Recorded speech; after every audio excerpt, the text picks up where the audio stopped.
চ্যানেলটি সাবস্ক্রাইব করে পাশে থাকা বেল বাটনটি প্রেস করে দেবেন নতুন ভিডিও পাওয়ার জন্য।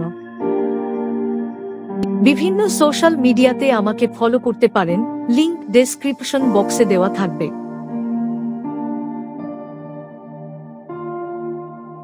ভারতীয় মুদ্রা হল রুপি।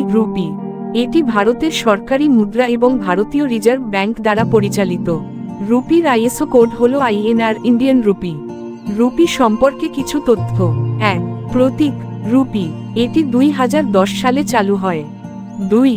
উপবিভাগ 1 রুপি সমান 100 পয়সা, যদিও বর্তমানে পয়সার ব্যবহার খুবই কম।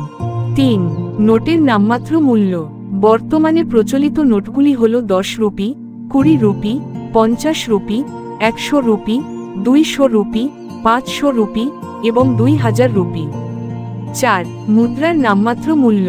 প্রচলিত মুদ্রাগুলি হল 1 রুপি, 2 রুপি, 5 রুপি এবং 10 রুপি। ইতিহাস। ভারতীয় রুপির উৎপত্তি মুঘল আমলে। স্বাধীনতার পরে 1957 সালে ভারতের মুদ্রা ব্যবস্থা দশমিক পদ্ধতিতে রূপান্তরিত হয়। নিরাপত্তা বৈশিষ্ট্য। নকল টাকা ঠেকানোর জন্য ভারতীয় নোটে জলছাপ, মাইক্রোটেক্সট, ওভারল্যাপিং ডিজাইন ইত্যাদি ব্যবহার করা হয়। ভিডিওটি ভালো লাগলে লাইক করে শেয়ার করে দেবেন।